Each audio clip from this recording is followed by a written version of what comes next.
Hola hermanos, estamos acá nuevamente, ¿verdad? Para poder hacer un estudio acerca del libro de Hebreos y tenemos, ¿verdad? Ahora la opción, ¿verdad? De poder estudiar el capítulo 3 y los primeros 13 versículos del capítulo 4. Vamos a comenzar con lo que dice su separat. Les recuerdo que es importante que ustedes puedan leer, ¿verdad? Leer en sí el libro de Hebreos para que le encuentren mayor sentido a lo que pueda estar escrito o comentado aquí en su separata. Dice acá, los hebreos tenían el privilegio de descansar en Cristo. Estaban pasando por pruebas difíciles y querían evitar las persecuciones en vez de soportarlas, confiando en la gracia que el Señor da y procurando madurar a través de ellas. ¿Qué situaciones podrían ser? Las cargas de la vida, la situación financiera, los hijos, la salud quebrantada, tantas situaciones de la vida que pueden ser que nos pueden estar afligiendo más, ¿verdad?, que cualquier otra cosa, y que se nos olvida muchas veces que podemos descansar en Jesús. Y ahora, ¿verdad? Dice acá, en la primera parte del pasaje, el autor vuelve a presentar la superioridad de Cristo, pero esta vez lo hace comparándolo con Moisés, uno de los líderes más grandes de Israel. Yo creo que todos hemos escuchado la historia de Moisés y cómo surgen todas las cosas con él. Resulta de que Moisés desde pequeño fue criado, ¿verdad?, con sabiduría egipcia. Los egipcios eran de los mejores, ¿verdad? Tenían los mejores pensadores, definitivamente. Y los maestros de Moisés fueron egipcios.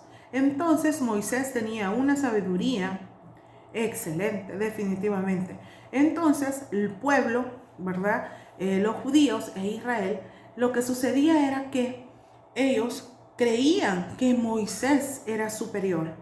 Y entonces tenía que demostrarse que Jesús era superior a Moisés, ¿verdad? Ellos tenían idealizado a Moisés en un punto en el cual pensaban que era lo máximo. Entonces había que demostrar que Jesús era mayor que Moisés. Y veamos acá, tenemos varias razones por las cuales nosotros podemos decir que Jesús es superior. Y quizás la primera de ellas lo vemos en los primeros dos versículos. Y una de las cosas es que Jesús es superior a Moisés por su fidelidad. Dice que Moisés ocupaba en el pensamiento judío un lugar absolutamente singular por varias razones. Uno, fue el único con quien Dios habló cara a cara. Fue quien recibió directamente los 10 mandamientos. Y esto es importante porque alrededor de los 10 mandamientos giraba toda la vida del judío. Entonces para ellos era súper importante Moisés. En los evangelios se usó a Moisés en varias ocasiones como sinónimo de la ley. Y después un comentarista mencionaba que Dios llama a Moisés fiel en toda mi casa y de esta manera lo coloca en una categoría superior a los ángeles que le servían. Por estas razones dice acá que es el judío, que para el judío el contraste dado en esta parte de la carta es lógico. Si Jesús es superior a los ángeles, ahora tendría que demostrarse esa supremacía sobre su gran líder, sobre quien ellos creían que era superior, que era Moisés. Ahora, otra de las cosas importantes es que era Jesús superior a Moisés por su posición de constructor del pueblo judío. Eso lo vemos en los versículos del 3 al 4. Acá dice que en el versículo 3 se usa como ejemplo una casa y su constructor para enseñar que el arquitecto debe recibir más honra que el edificio hecho por él. ¿Qué se estaba señalando acá? El constructor de nuestra vida es Dios. Entonces eso es lo más importante, ¿verdad? Él es el arquitecto de nuestra vida y obviamente es superior a cualquier otra cosa o a cualquier otra persona. Otra de las cosas es por su posición de hijo de Dios. Eso lo veremos en los versículos 5 y 6. Dice, siguiendo el mismo razonamiento, en los versículos 5 y 6 desarrolla otro argumento en favor de la superioridad de Cristo, al referirse a la posición que tiene dentro de la casa de Dios. Moisés fue fiel como siervo, pero Cristo lo fue como hijo, ¿verdad? Definitivamente que su posición de hijo de Dios lo hace superior a Moisés. Definitivamente que así es. Y veamos, otra de las razones, dice acá, en el versículo 6 presenta un problema. Algunos estudiosos interpretan que este pasaje diciendo que nuestra salvación depende de nuestro comportamiento, en otras palabras, si mantenemos firmes hasta el fin nuestra confianza, perteneceremos a la casa de Dios. Lo que dice este texto es que la casa de Dios se compone de creyentes de todas las edades. La prueba de que una persona pertenece a ella está en retener firme hasta el final la confianza. No nos hacemos parte de la casa de Dios por estar firme, sino porque ya pertenecemos a Él. Definitivamente que es importante que nosotros sepamos que una vez nosotros recibimos a Cristo en nuestro corazón, eso es permanente, pero de nosotros depende cultivar eso, cultivar nuestra relación con el Señor. Definitivamente que hay personas que se alejan de Dios y la gente dice, Él nunca fue salvo.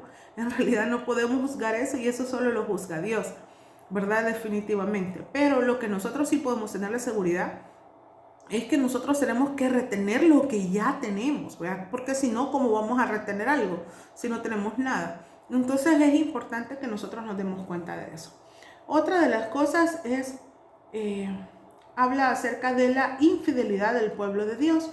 Y eso lo vemos como en una segunda exhortación, en el 3 del versículo 7 en adelante. Dice: para recordar a un niño que ya es hora de acostarse, a veces se requieren varios avisos. El primero va con mucho cariño, el siguiente todavía lleva amor, pero más volumen. El tercero sale con más fuerza y el cuarto en algunos casos con la palma de la mano.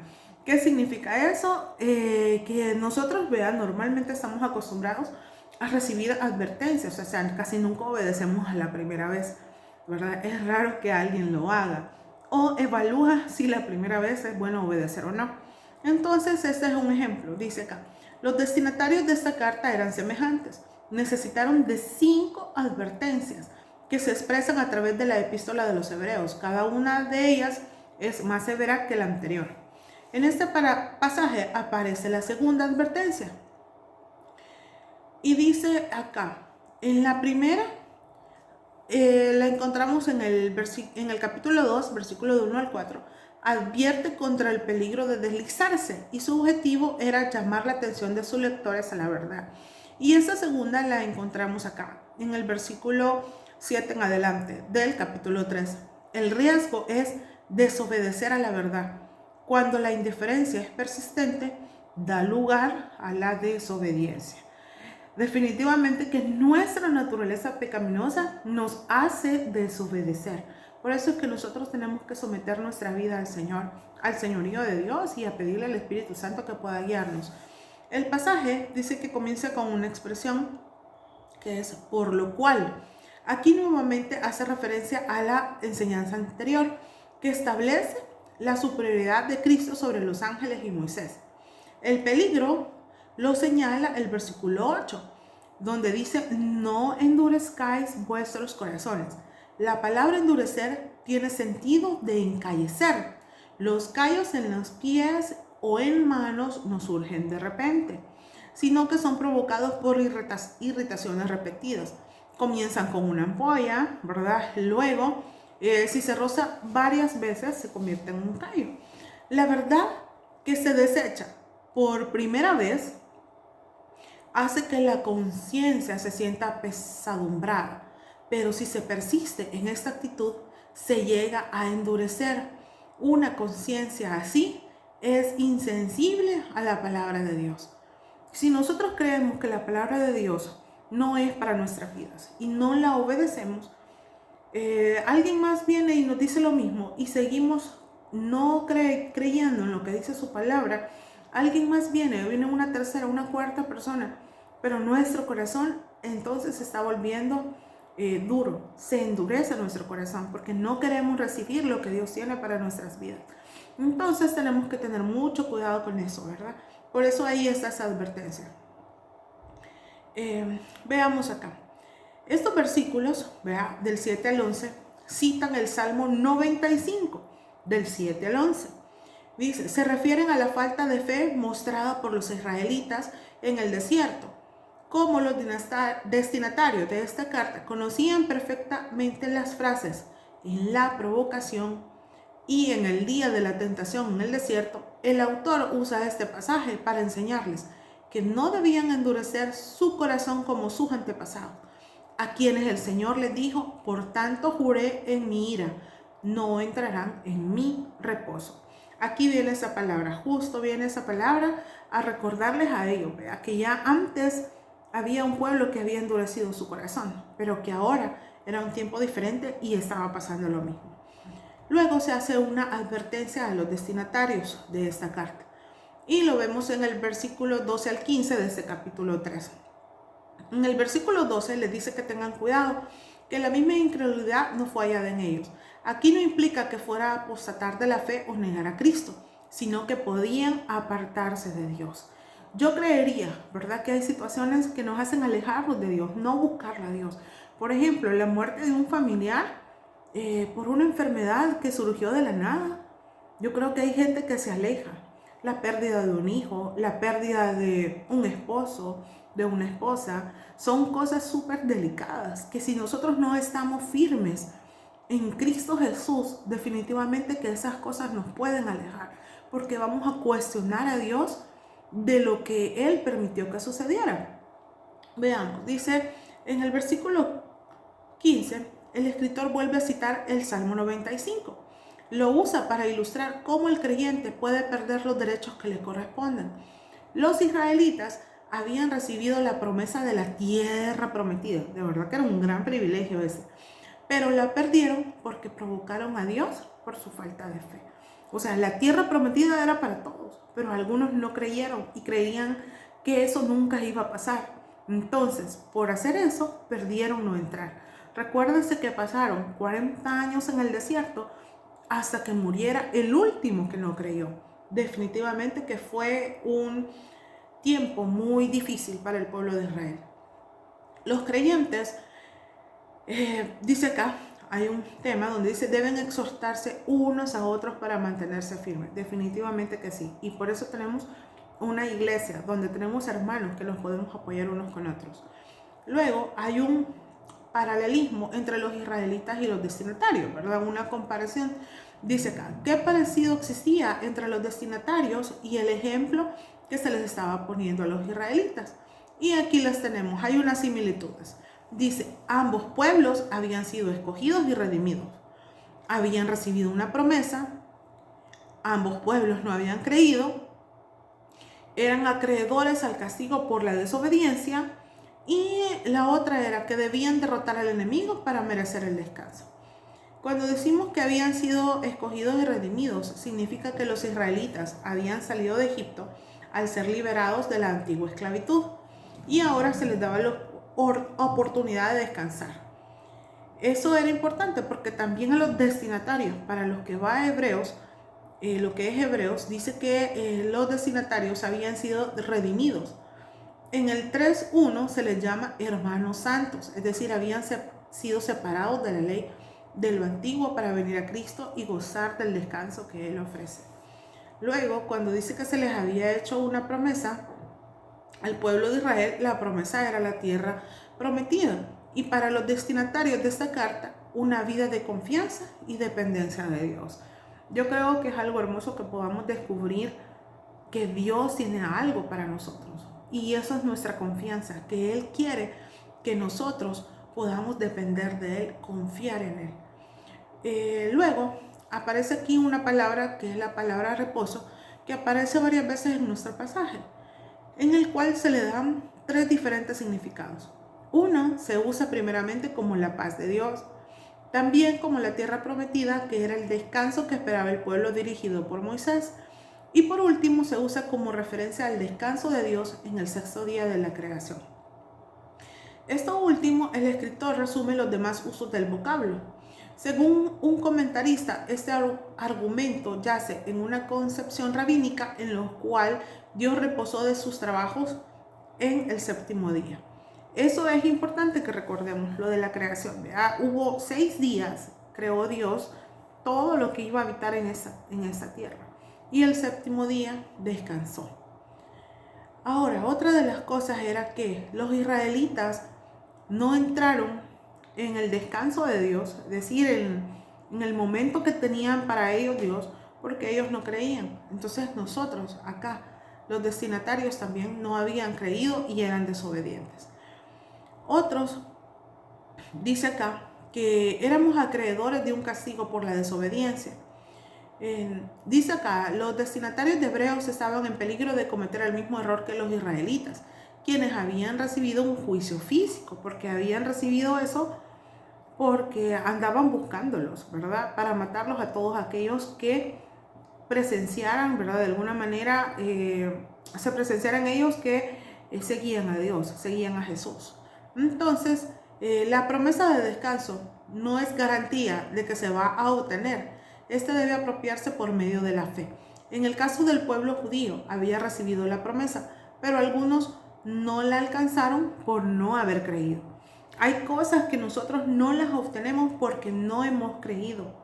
No es porque Dios no quiera darlas. Simple y sencillamente es porque nosotros tenemos que creer que eso así va a ser. Otra de las cosas importantes que se menciona acá es que se debía luchar por merecer el reposo prometido. En el versículo 11 se exhorta a los creyentes: procuremos pues entrar en aquel reposo. Dice, la palabra procurar implica que la vida de reposo no es fácil. Cuando alguien voluntariamente declara su fe en Cristo y toma las promesas de Dios, puede esperar ataques del enemigo. Y eso es lo que sucede. A veces dicen, yo me hice cristiano porque pensé que la vida iba a ser un poco más tranquila, más fácil. Cuando en realidad eso no es así. Yo creo que todos lo sabemos. Pero nuestra seguridad y nuestra confianza está en Dios, que Él nos va a sacar de cualquier situación en la cual nosotros podamos estar. Y ya casi para ir terminando, ¿verdad? Tenemos la importancia de la exhortación. Eso lo vemos en los versículos de 12 al 13. La palabra por qué en el versículo 12 nos da la clave para saber que lo que sigue explica todo lo que se ha dicho. En otras palabras, el pasaje está diciendo: procura entonces entrar en el reposo, porque la palabra de Dios, que es viva y eficaz, expone a la luz sus debilidades y no podemos engañarla. Definitivamente que el 4:12 es uno de nuestros versículos favoritos. Debería de ser uno de nuestros versículos favoritos porque habla de lo que es la palabra, de lo que se puede hacer con la palabra de Dios. Dice, se le compara con una espada de dos filos porque penetra profundamente en la vida y porque contiene dos divisiones, el Antiguo y el Nuevo Testamento, que representan los dos filos. El propósito de usar este ejemplo es de sacudir a los lectores a que se dieran cuenta de su situación crítica. Para tratar de escapar a las persecuciones, iban a perder los privilegios de reposar en Cristo. No importa lo que hagamos, la Biblia revela lo que somos. Por eso debemos de ser diligentes. Nuestra vida la tenemos que comparar siempre con la palabra de Dios. Siempre que nosotros vayamos a actuar y hacer algo, la palabra de Dios tiene la respuesta. En este pasaje expone la incredulidad, miedo y cobardía que estaban motivando a los destinatarios al regresar al judaísmo. La palabra de Dios es capaz de entrar hasta lo más recóndito de su corazón y sacar a la luz las razones que tenían para querer volver a sus tradiciones. No hay ninguna persona que se pueda esconder de la actividad de la palabra divina. Ella lo discierne. Al estar bajo ese conocimiento, uno es llevado a juicio. Una vez nosotros conozcamos la palabra, y de eso se trata, las clases acá en el Colegio de Teología, que conozcamos la palabra de una manera diferente, de una manera que no se puede hacer cuando alguien predica, sino que nada más lo hacemos a través del estudio que estamos llevando, ¿verdad? Para poder entender lo que Dios quiere para nuestra vida, nosotros tenemos que leer y profundizar más en lo que su palabra dice. A través de la vida, muchas veces el creyente se encuentra cara a cara con montañas muy inclinadas, difíciles de superar, persecución o rechazo. ¿Qué actitud debemos tomar? Decir, no puedo, no, hasta aquí. O tal vez, o lo que tenemos que hacer es, podemos disfrutar nuestra vida con problemas y todo lo que venga, porque el Señor nos va a proveer la ayuda y la gracia necesaria para salir adelante, ¿verdad? Cualquier dificultad que nosotros tengamos, de verdad que puede ser muy grande, puede ser en nuestra familia, en una enfermedad, alguien al que nosotros amamos está sufriendo, definitivamente que son situaciones difíciles, pero esas no nos tienen que alejar de Dios. Al contrario, buscar en su palabra lo que tiene para nosotros. Gracias, hermanos, que Dios los bendiga y nos estaremos viendo la próxima.